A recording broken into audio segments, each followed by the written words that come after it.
Nimeona akilalamika pale ati tunataka ati atupigie magoti ndio watu wampigie kura, ati tunataka atuoshe vyombo ndio tumpigie kura. Hakuna. Wananchi wamenipigia, wameniambia hata ukipiga magoti, hata ukiosha vyombo, hata ukiosha watoto wetu, watu wamemalizana na wewe.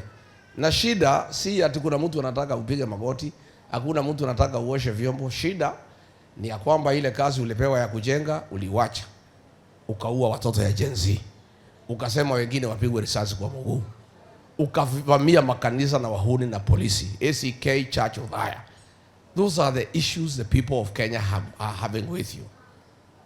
Wameniambia wananchi, the only way probably they can consider, kama wanaweza ongea na wewe wakusikize, waone kama wanaweza kukusamehea, ni kwanza ile watoto ya Gen Z uliua, uwafufue wakuwe uhai, then you can have a conversation kama hiyo maneno yanawezekana.